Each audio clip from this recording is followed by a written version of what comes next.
We're here for I know you're expecting, right? Last time on Lawful Stupid, but the thing is, we're going beyond the last time. We're going deep into the times, not just the last one, the before times. And we're here to talk about a character that you know as Barrett Skysong. But that's not his real name, is it? No, it's not. His real name. Am I giving that now? Yeah, give it. It's Wick. That's it. Just Wick. Just Wick. Just one name like Cher. That's all he needs. And we're going to talk about Wick. We're going to do another one-on-one shot like we did for all the other characters. And we will do for all the future characters as these ones inevitably fall and die peasants' deaths. But did Finnegan die? You said he may come back? I don't know. You have left it very open. What I did say is what I will always say forever and ever. Let's say it at the same time. What one? Death is never the final. Oh, shoot, screw it. I'm making it. You're a fucking idiot. I love you. You perfect, precious child. Death is never final. The final answer. Final answer for 1,000, Alex. So we are going to go in the way back. So we find Wick in a carnival. Yes, not quite as illustrious as the menagerie, but some folks do have to go out there and find work. So you have the occasional, there's no other way to say it, party barge. And you have these large ships that drift from island to island, producing merriment. And that's where we find Wick, a young man. Describe him with your words. So Wick is what he looks like. He appears to be now. He's got a longer hair.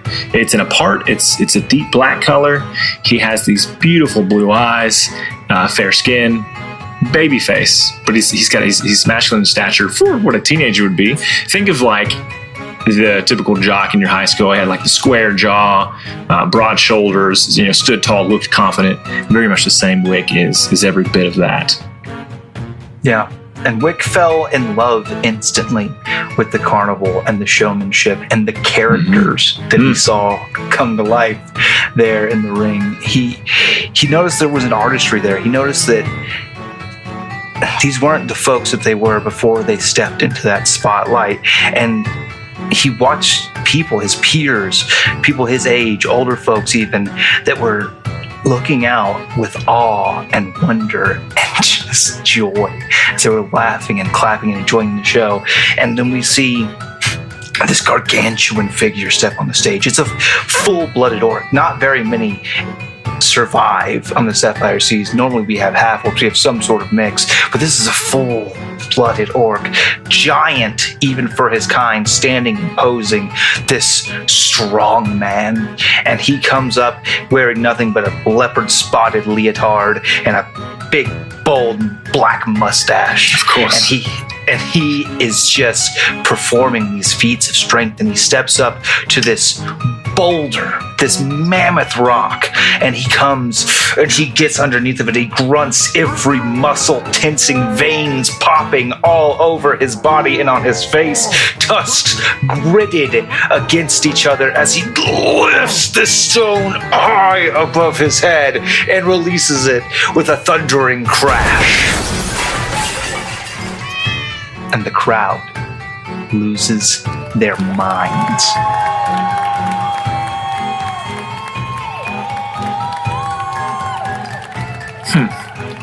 Seems.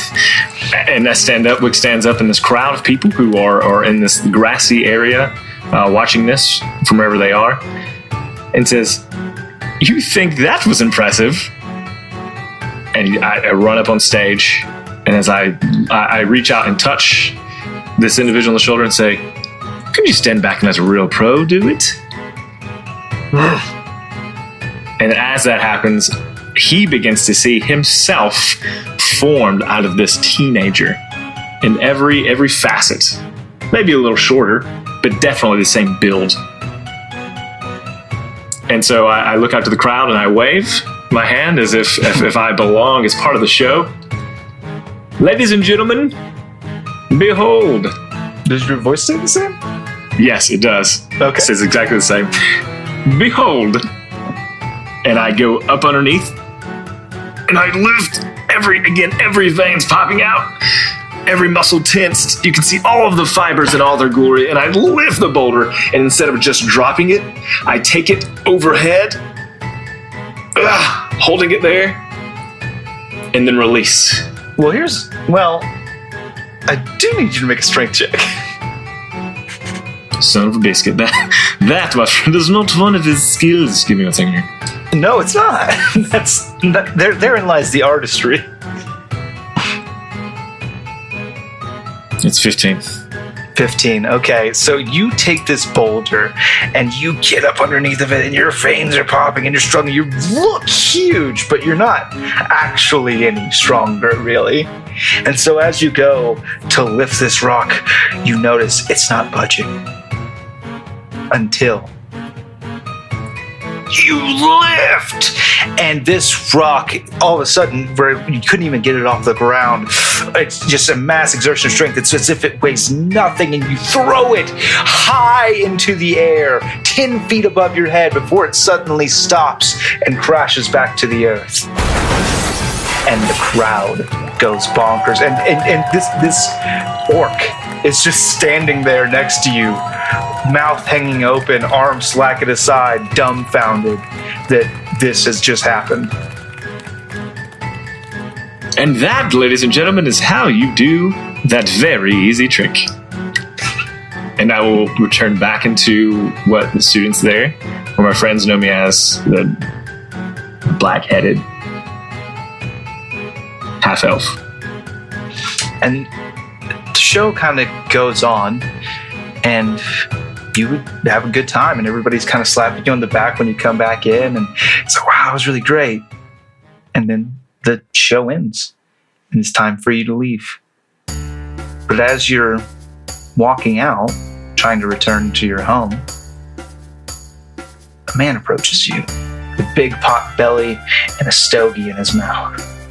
And he goes, "Hey, kid, that was quite a trick." Oh, it was nothing really. I mean, I've been doing that my whole life.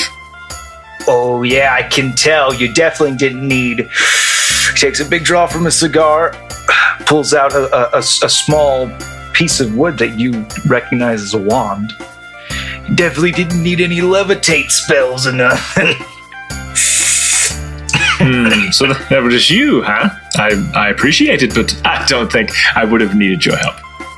Well, I gotta disagree, but I'll tell you what, you got something special. I saw the way that you turned into my man there. Could you do that with someone else? Quite literally anyone. Could you do me? And I look him up and down. I kind of walk around him. And I want to sleight of hand be able to like touch him without him realizing that I've touched him. Yeah, roll that hand. That's a 22. Yeah, you're successful. And as I don't know if he's looked back at me as I've walked around the back of him, but by the time I come back to his front, I've become him.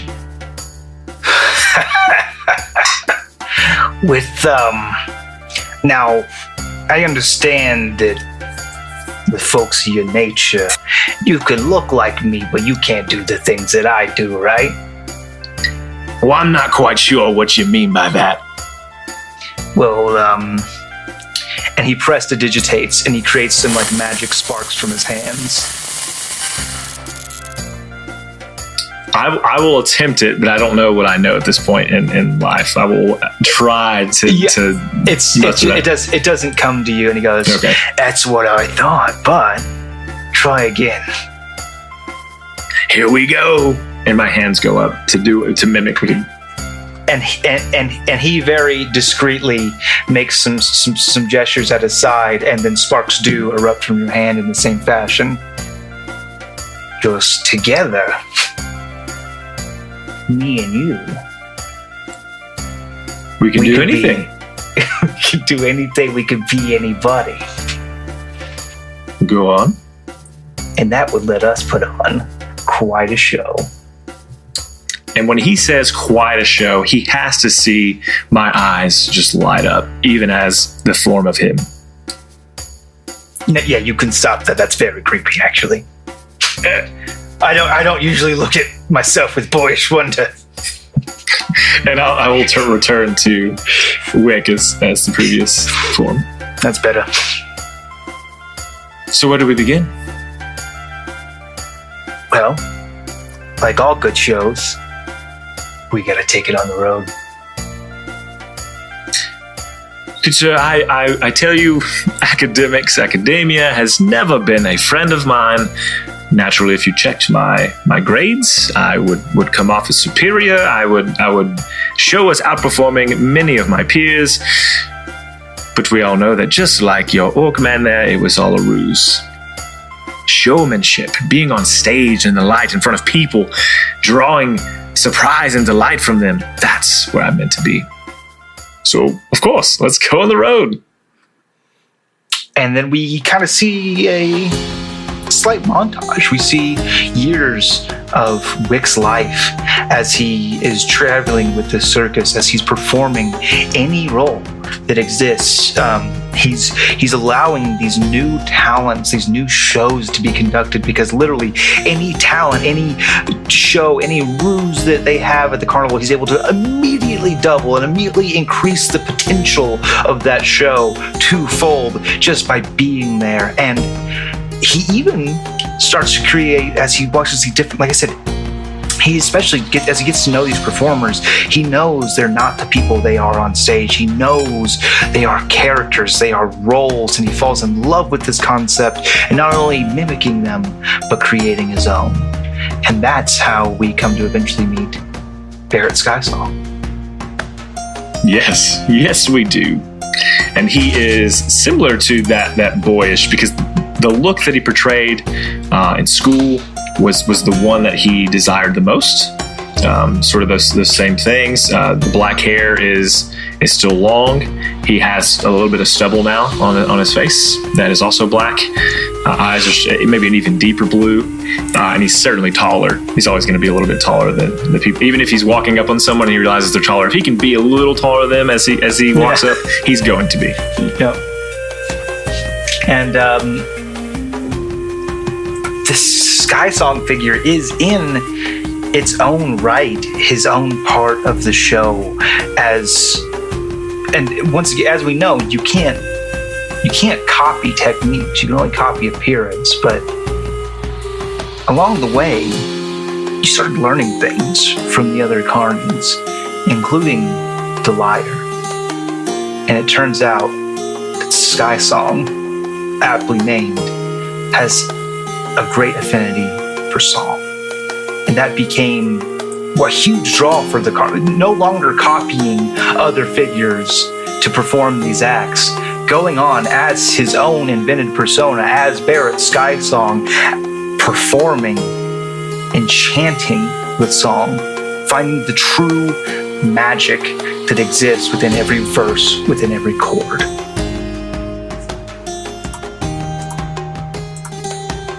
Until one day, you land in Berkshire. And I think at this point in your life is when you've started to kind of go out onto your own a little bit. So you would frequent the taverns and you would kind of journey outside of the carnival. Is that fair to say? Yes. I thought you were just going to keep painting this picture. I love it. No, sometimes I want you to talk too big.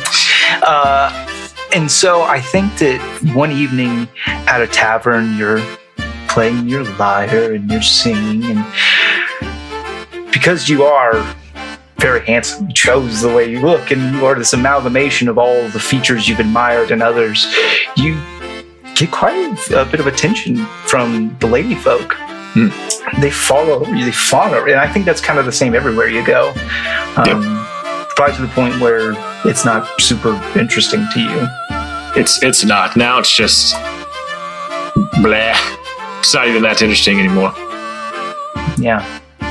people are only interested in looks, and it's obvious. I've created my own poison, and I'm dealing with it. There is one figure, though, that you notice in Berkshire, a waitress in the tavern. She is a tiefling woman with horns curled back, and even they look like they're inscribed with these markings in ivory that you don't recognize. And she's got this faint pale pink hair that wraps in braids down her neck and her back all the way down to her waist in a tight long braid. And she wears simple but very clean cotton garb, and she's the only woman that's not looking at me twice. I think maybe after one of these shows, I've collected my payment that is due me, and maybe the place is closing up. She's cleaning up behind a bar, and I take a seat at said bar. Excuse me, So, is the bar still open? I'd love to have a drink. of course, what would you like? 2 of whatever you prefer. Okay. And she produces 2 cups, and she sets them on the table. What does she pour in there? You have to take a drink to find out. Oh gosh. Okay, I'll sniff it first. Do a sniff test. Do I know what it is, Darby? It smells rich to you. I don't think that you particularly recognize it. Can I roll to see if I know it? Because I would like to impress her. If I know what it is, I'd like to be able to say it. Okay, well, I'll tell you what. If that's what you want, who am I to deny you? It's goat's milk. I'll sniff and go, darling, I love goat's milk myself, but could you add something a little bit stronger to this, please? You said it's what I like, and I don't care for spirits. Really? You know what? Yeah, I'll hold the spirits. And I will chug it as if it is a shot still and slam it. You have a milk mustache. I'm going to keep it. Yep, no, that's perfect. I just, my goal is to introduce as many mustaches as possible. You've done throughout. well. So fire mustache, milk big mustache, and there's milk mustache. It's basically like Avatar Last Airbender of mustaches. This isn't a future episode, but there is a character that has like a seaweed mustache, but it's fine. Some people won't have, you won't have heard that yet, but we've recorded it and it's coming. So mustache mania here on Lawful Stupid. Anyway, so you drink the goat's milk. Yes. It's delicious. And I know I have the milk mustache, and I keep it, and I stare back at her. I don't know if she's drinking hers or not. No, you ordered 2. Yes, but I intended, of course, for you to have one. Oh, my stars. She's sipping it as she. You said she had markings on her horns. Yeah, it's not like words or runes, but they like an intricate pattern that almost looks like it's she's got like kind a of cool like haircut, like a dude gets a fade and puts like a shape into it or something for a football game. No, it's something that it definitely looks intentional. It doesn't look like it's naturally occurred, but she's got kind of these darker horns. They're like a charcoal gray kind of horns, and then these stand out. They look like they're made of ivory, and they kind of intersect and weave through the horns, so as like a design or a pattern on top of them. What do I call you? Most people say barmaid. Some folk just say, "Hey, girl." Okay, I don't like either of those particularly, and I don't know that you do either. Are you asking for my name, sir? One would assume, yes. Well, I suppose you have given me something. It starts with an L. Leona. Lucy. You got Layla. You got it in one. Leona? That's it. Okay. Listen, I too am a bit of a swindler. And I know what I'm being lied to. That's okay. I'll call you Leona until you feel like I've earned your trust and can know your real name. I'll tell you what, you can call me L, and if you do things that please me, I'll give you some more trust. Go on. Oh, I don't know. That's up to you. Listen, L. I've traveled all over the Sapphire Sea. I've been to many large cities, small cities, towns, taverns, castles. And you know what they all have in common? Surrounded by water. And smart. Wow, true, yes. The thing they all have in common is she a place where I can walk up to her, or no? Or is the bar between us? The bar is between you. Can I make my way back there, or is that allowed? Just kind of slowly as I'm talking. I mean, I'm not sure. You can do it. Nothing is physically preventing you. Okay, let's do this. If she's across from me, what I'll be doing is leaning in closer. I'll have my elbows on the bar, leaning in closer and closer as I say this. Mm-hmm. What they all have in common is that the women there cannot keep themselves away from me. Except, and I'm close enough now that I'm like pretty close noses, and I bring up and tap for you, and tap her nose, and then sit back. And that, Elle, intrigues me deeply. Well, and she kind of, you notice the moment that you touched her, she kind of stiffened. Kind of looks like you may have ruffled her there. And she says, well, as charming and as humble as you are, I shall have to continue to strive to keep my womanly woes in check. But I fear my strength is waning. Can I help you clean up?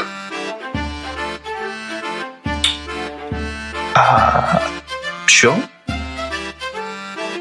Where would you like me to start? Well, and she walks back and produces a leather apron and a large broom. She goes, the stables need mucking out. And so I am secretly taken very much aback by this woman, and I will, to her surprise, take the apron and take the, what'd you say it was? It's like a big old broom. Yeah, I'll take that, and I'm gonna, and I'll point again. Where the stables? Which direction? Right around back. See you soon.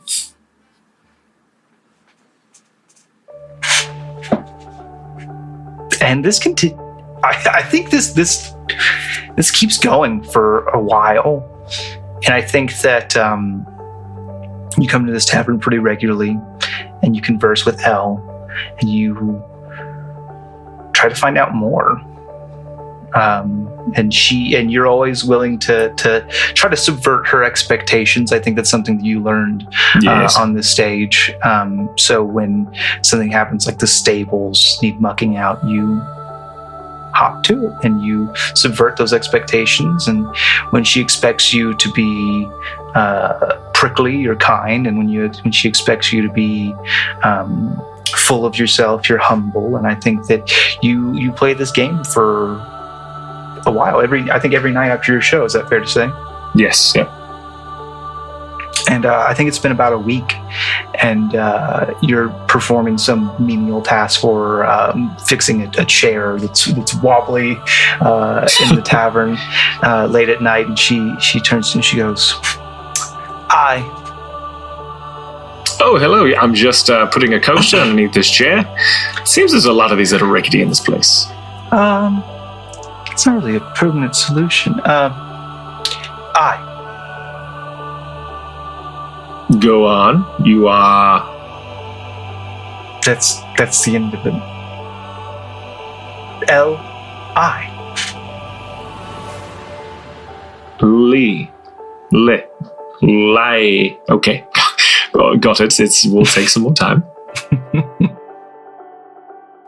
So I heard the circus is leaving. Yes, some of the largest cities around here, we are expected to hit them up, and then it will be gone in the next 2 to 3 weeks. Well then. Next big adventure for you, right? Just going down the road as usual. The show must go on, as they say. They do.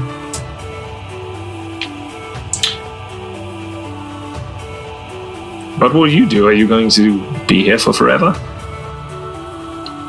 I don't have very many other prospects. Why don't you come to the carnival with us? I mean, you can do the same thing there. You can help us with the horses or whatever, maintain whatever. Yes, you could come with us, and then we could hang out all the time. And then I still have a lot of letters to learn.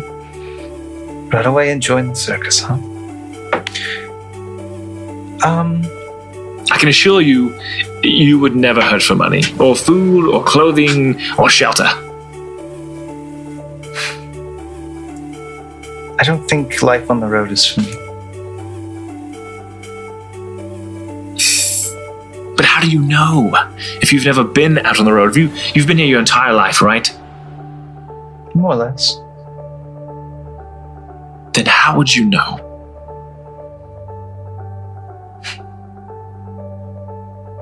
Guess I wouldn't. But the idea is so terrifying to me. I like it here. I like that nobody gives me grief. I like that I know my customers. I'd like to think they like me. I like a warm hearth and bread, and I like goat's milk. If fire and goat's milk and bread are the only things you need, and you have my friendship, and you would meet everyone, and that they are lovely people, and you would have all of those other things you wouldn't want for anything. And if you wanted to, work for something because you felt like you weren't earning it, I'm sure we could work something out there too. But Elle, I've never met anyone like you, and I fear that I never will again. And that if I let this opportunity slip for me to spend more time with you, that I may never get it back, and I don't know when we'll come back this way. She looks up at you. Don't go.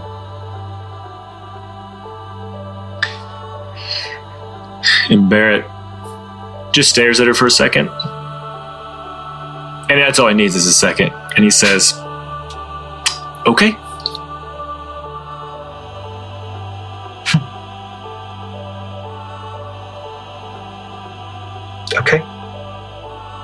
Okay, I'll go pack my things. I guess, do you still have the room here available for... Okay. Very affordable. Elle? You mean more to me already than you could ever know. The world is a stage, and I've been an actor on it, a player for many, many years. And though it's filled many voids in my life, and the sound of people cheering my name and calling for me and loving, it has not filled the void that you have filled. And I hope that I'm not being too forward, but I'm very excited that you would even ask me to stay. So of course, I will stay. And I think as you turn to leave out of the bar to go get your things, she calls to you as you leave. Lilith.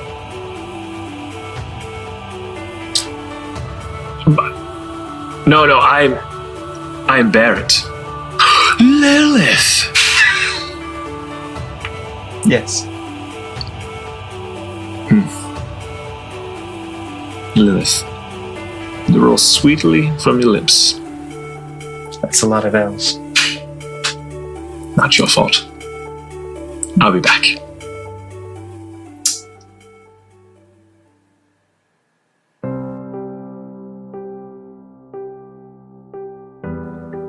And so I think that you stay for a while.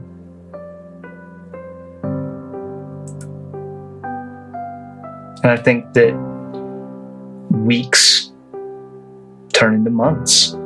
What are you doing to keep yourself occupied in this small town? I think I've almost fallen into the same routine that she has, that I'm playing there each night, maybe a few other taverns in the area. Yeah. But I do the same thing. I play on stage, and then I help her close down at the end of the night. And it's almost, I've just fallen into her lifestyle. And I think that I've written several songs that are based on our relationship or my circumstances, and they've become very popular. But in doing so, there's a certain tinge of guilt that's been riding me, because I know what I am and sort of the stigma on the race of people that I am from, and her not knowing that has been, over that time, eating me up. Yeah, I think that every time I think you compose these ballads about Barrett, Skysong, and Lilith, and I think that every time you use the name Barrett in these songs, it kind of cuts you, because it's not your name.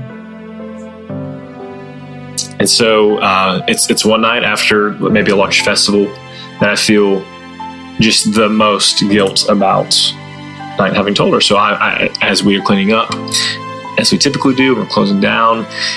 That's when I'll we're at the bar, probably a scenario. She's cleaning some glasses, and I'm drinking goat's milk. Lilith. Yes. I've got something I need to tell you, and I probably should have told you a long time ago. It didn't seem to matter at the time, and it probably doesn't even matter now. And she bolsters up, and she's got this smile, and she goes, "Oh, I've been waiting for this." And so I will turn for the first time in a very long time into just the basic changeling form. So it's got patches of like a gray skin with patches of a blue intermingling. My hair is still black. It's still the same, clothes the same, but my skin and my eyes are even a grayish color as well. And she stumbles backwards, kind of recoils from you as this happens. Don't be afraid. It's me. It's still me. What is this? I'm a changeling, Lilith. We can shift into other people, change our features, change our physical appearance, and that's what I am. That's who I am. My real name is Wick. My birth name is Wick. So you're not even you. But I am me. And I turn back into Barrett Skysong. This is still me, very much me. I have all the same skills. I have the same knowledge of who you are. I simply can turn into, this is just another form for me. And no one's seen that in so long. And I thought that I could show you, and it would just be something else that we share together. You discard faces, lives, like clothes. Barrett, you're a monster. Lilith, I'm not a monster.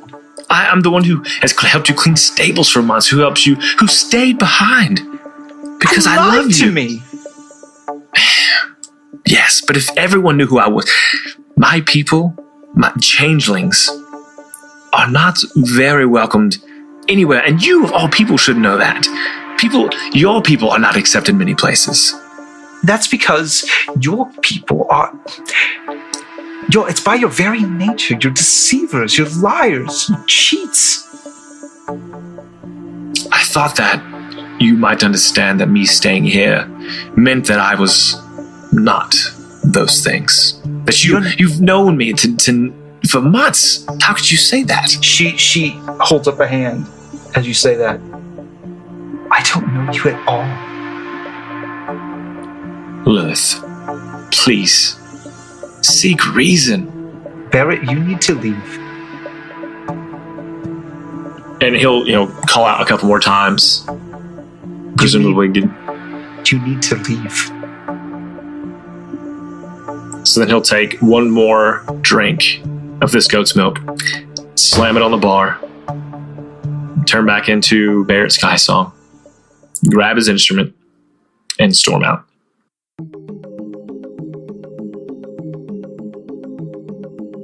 Where do you go? I go back to wherever the carnival would have set up in town, presumably a large open field. Mm-hmm.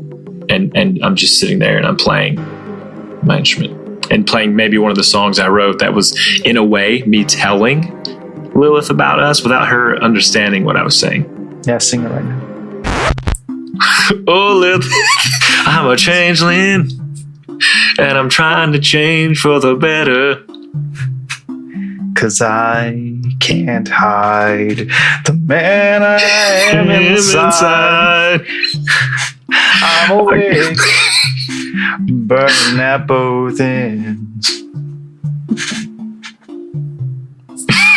Lily, come back to me, and I will make you see that I'm the man you want me to be. Yeah, I'll be whatever you want me to be.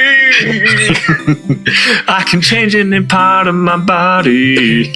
I can have a bigger dick if you Here want we me go. to. I thought we would make it one episode. Just one.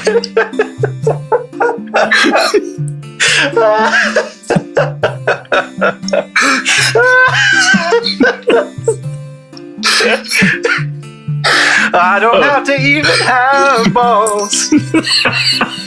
I just want you to tell everybody the episode we just recorded brought tears to my eyes. They're thinking, oh, how sad. I can just be a shaft man. Literally just a chode. A deaf man. I'll show you my big plan to marry you. My new hit song is called Shower Not Grower.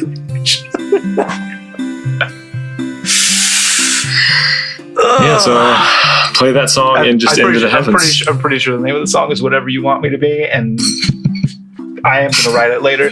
But it's good. Okay, so you're wait. All right, here we go. You're very melancholy in this field, playing this song, pouring your heart into it. You're playing the lyre, which makes you a player and a liar. Snap. And dawn comes.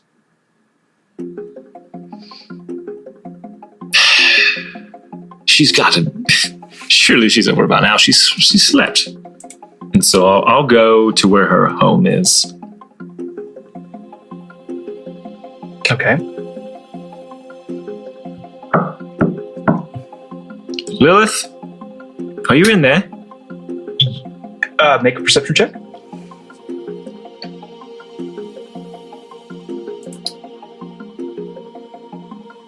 Oh, 23. You notice the shades rustle with movement. Lilith, I know you're in there. I can see the curtains moving. And you just hear a call from inside. I open the door open. What do you want? I want you. I want to talk to you. There's got to be something we can do to get through this. And she opens the door just a crack, just so that you can see one of her eyes. And she stares at you intently. And she goes, I never want to see you again. And I know she's telling the truth because of who she is, the kind of person she is. But I already have a plan in mind, and so I simply say to her, fine, as you wish. And I walk away. And the door closes.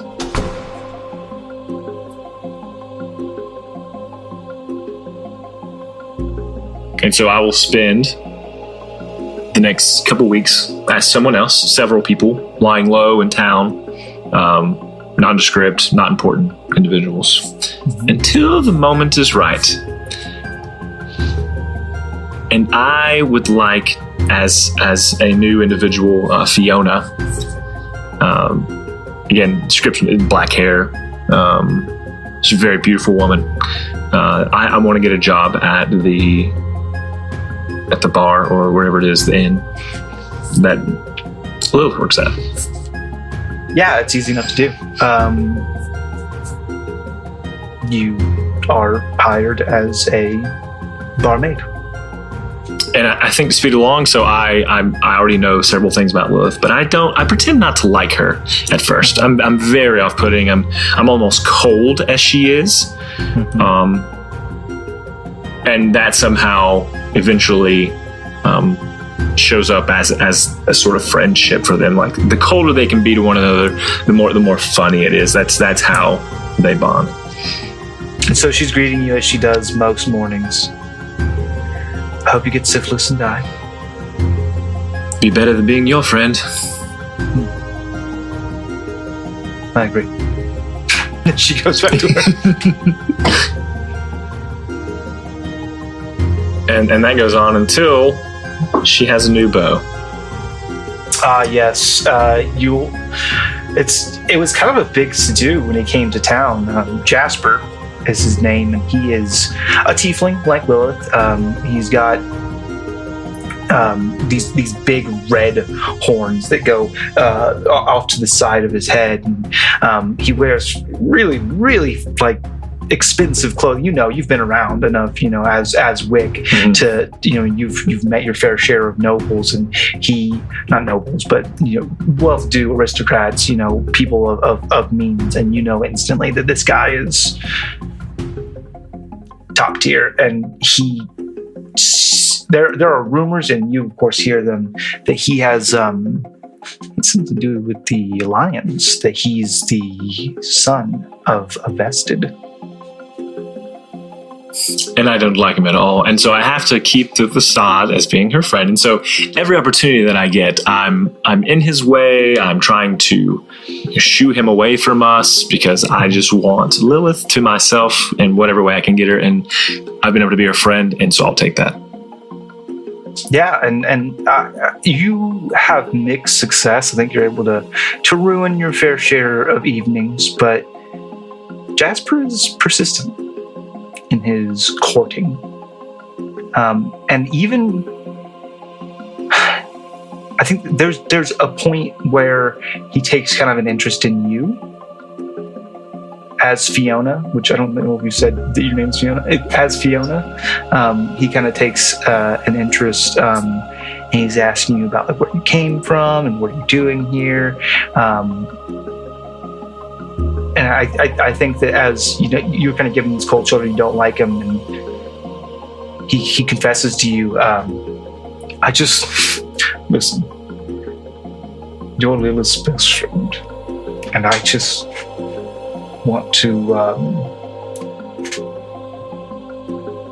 make a good impression. And if I thought if I could get you to like me, it would help my chances of getting it. My job is to never like you. That seems like an odd, very specific condition of employment, especially for somebody in the hospitality industry. Is there anything that we can do about that? Listen, you seem well off enough that you could have anyone you want. Yet you traipse in here to this small inn, this place where not a lot of people get out of, and find my friend Lilith. And I just find it very odd. I mean, I was as taken aback as you, honestly, but you're right. I could have just about any woman I wanted, and I found the one that I want. I intend to propose marriage. That infuriates me as Wick being Fiona. That really lights your wick. And that really wicks my wick, and I will just glare at him and then storm away. Damn it. In my head, I know now that if he's going to propose, that I won't be in the picture, or it'll be very difficult. And so I have to come up with something to get him out of the picture. And so I'm going to write a note in her handwriting. So do do you shift into her? Not yet. So the plan will be, I'm going to have him meet me somewhere as Lilith. Okay. Out on the outskirts of the city, maybe an abandoned house or something. And it says, meet me here, and just for whatever reason. Yeah. But he's I going have a to surprise for you. Or... Yes. Okay. 2 days hence. 2 days hence. And okay. And you're writing that as though you are Lilith. Yes. Okay. And so now it's 2 days later, and I've been sort of at a distance from this building, and I'm traveling to, and right as I pull up to the door to go in, presumably before he arrives, I shift into Lilith, and I open the door. And when you open the door, you are... It's this kind of a more or less abandoned house. Even the roof is patchy, and moonlight streams in, and it falls on. You see a figure in the shadows, presumably Jasper. But as this figure steps into the moonlight, you see it's Lilith. Why are you? Why? And I'm trying to talk in her voice, but it's almost. Why are you here? I know that's you, Wick. And so, it's back into Wick. How did you know? Into Wick or into Skysong? Into Wick. Just it doesn't want to hide the facade from Lilith. Okay. How did you know? How did you know this? I don't even know what to ask now. How? And she just starts to laugh. I know something's wrong because she does not laugh.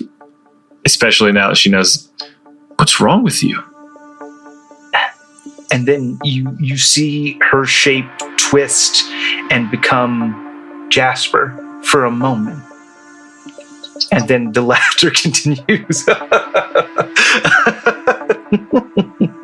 As the figure shifts again into a gray skin changeling man. No words. Just stares.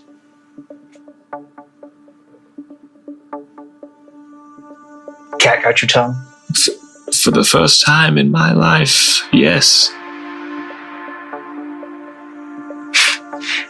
That's fair. This was kind of... I would say it was rude of me, but what were you going to do with me? What were you going to do with Jasper? I don't know. I love Lilith, and I was going to do whatever it took for her to... Were you gonna kill me? And I'll I have a dagger in my hand, just put it behind my back. No, I wasn't. That's all right. Well, I know who you are because I knew it. And well, the thing about being a changeling is you kind of don't want to fucking advertise it. So running around with a circus and changing forms every night, that you weren't hard to track down. Yeah, I was warned sometime, a year or two after that I shouldn't be shifting as much. And I don't remember who or why, but I took their advice mostly. Yeah, it was a little bit too late for that. The only thing that threw me was I followed the fucking circus out of here thinking that you would just become another member. I didn't know that you'd stayed in this town. And then I met Lilith, and I tell you what, it kind of halfway made sense. She's lovely, isn't she? Yeah, I don't know if I could overcome her internalized hatred for our race, but pretty lovely. Yeah, just that one small thing. I am here for you. I don't need someone to talk to about this. I will get over it. I don't want you. That's not what I'm offering. I'm not like your friend. I'm here to tell you that you have a greater purpose. Go on. We are disliked, we are despised, we are loathed creatures within this world, and any one of us on our own will meet the fate that you met with Lilith, an eventual disgust and rejection, and honestly, some podunk motherfucker will probably either put a pitchfork through your gut or come at you with torches. That's how the story ends. Yeah, I suppose. But that's only if we're alone. Are you saying we're not alone? If we're not, there's an organization, there's a gathering of us. Call ourselves Foe. And it's not just us changelings, though. We are the very, let no one get it twisted. We are the very best at what we do. But there's some magic folks there who change their appearance. That's our thing. Infiltration, information. We play all the sides against each other, and that means we're the only ones that You said play. Play. Like a stage. And who are these people that we're playing? Oh, folks from the Alliance, insurgents, folks in the menagerie, third parties, businessmen, pirates, you name it. And what does your organization do? Simply infiltrate what? Infiltrate. So I go, and he turns into like a very almost cartoonish pirate with like a big black beard and a hat and a peg leg and a hook hand. He goes, "Arr, matey," and then I'm a pirate for a while. And then he changes, and he's a very stiff-looking young human man in an Alliance uniform. And he's like robot walking, like very like, and I will follow all my orders, and I will find out what is in the Alliance. And he goes through and he shifts forms. He goes, we infiltrate, we become part of these organizations, and we find out things. Information is more valuable than gold, friend. And I've taken this all in, and sort of almost the desire to be back on stage where people, one, maybe don't even realize it's me, but two, like having the foes, like it's igniting a fire again. And I say to him, I'm in, but I just have to be sure. As awkward as this seems, you've been with Lilith as Jasper. Could she ever love me as Barrett?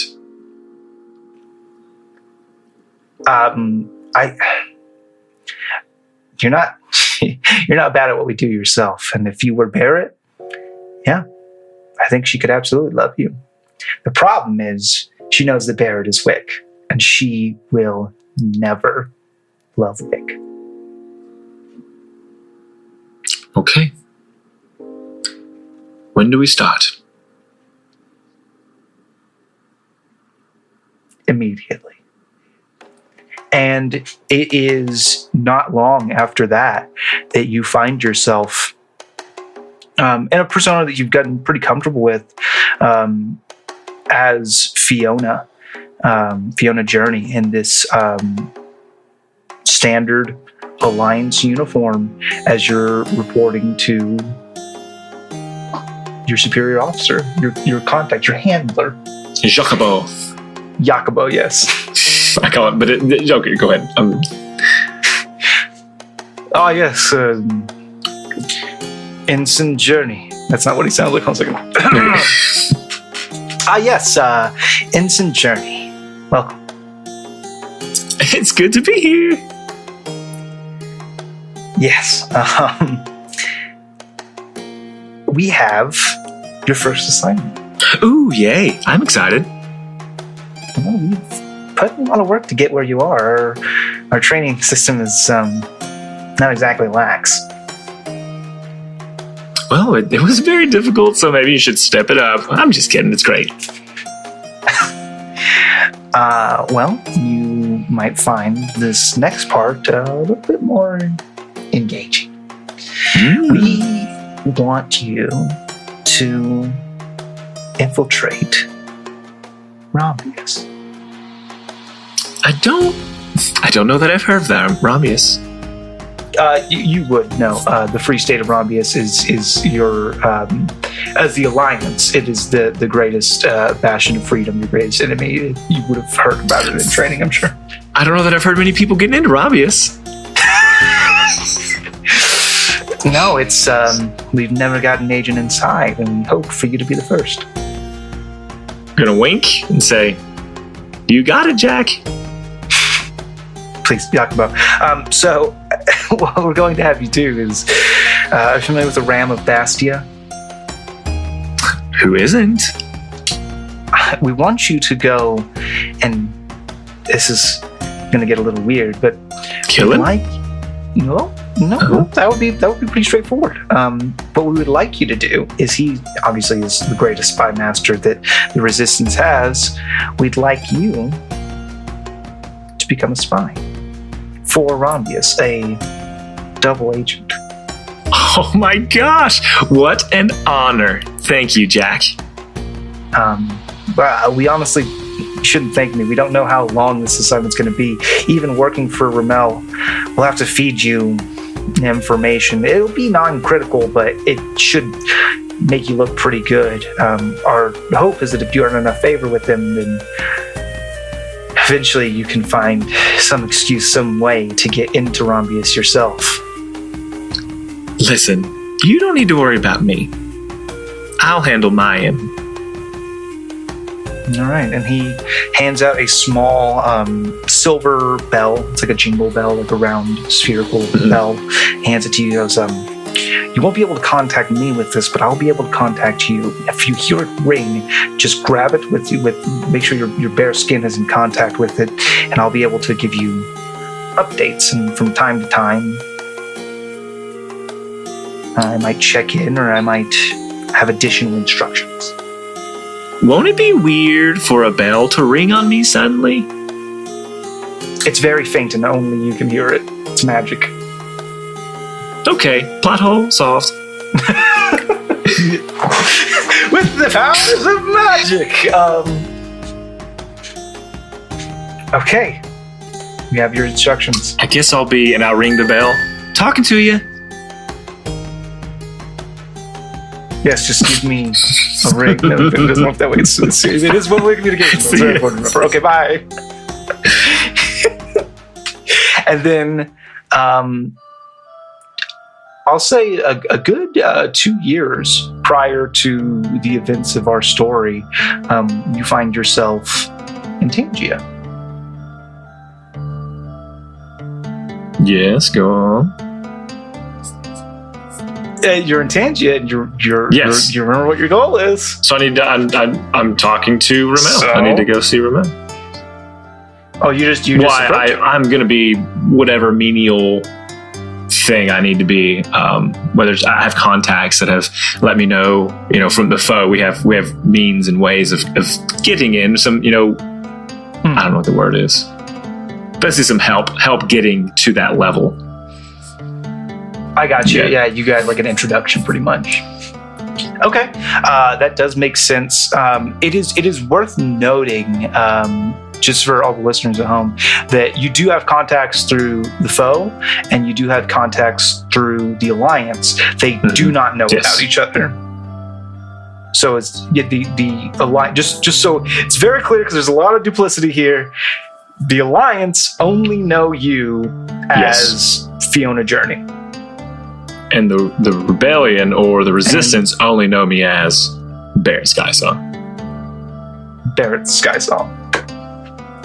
And so as Barrett, you are through the foe, I think another agent who's been kind of working in the area, an agent that's been working in the area as a kind of like corrupt wharf master, kind of selling information and secrets and trade through the foe, and kind of assuming this persona is able to make the introduction for you to Ramel. And he goes, now why would I want a huge scene-making bard on my payroll? My friend Ramel. Do I call you Ramel? Do I call you the Ram? Which do you prefer? Romella's fine. Oh, The gosh. Ram of Bastille was my father. And my condolences. The thing about pretty people is that often people think they are also dumb. Like, you almost can't hold those two things in context. I agree. And he gestures to his pristine face with no scars or markings on it. He goes, "That's why I'm glad I'll always have my looks." Yes, and so what my role is to be that pretty face and that seemingly oblivious bard. I can get to a lot of places because people think they can talk around me, and I'm just not going to pay attention to it. I can get in and out of places without being seen. Second story work is nothing, pretty much anything you need me to do. I've been very successful up to this point. Well, you come highly recommended. I tell you what, we'll start you off on some smaller jobs and we'll see what kind of treasures you can bring me. There's anything you need. Well, Skysong, welcome aboard. And he extends you a hand to shake. Thank you, the Ram of Bastion. That's my father. I'm kidding. I know. See, stupid. I was acting stupid. That was part of it. Oh, I just thought you were. Anyway, you're a very good actor.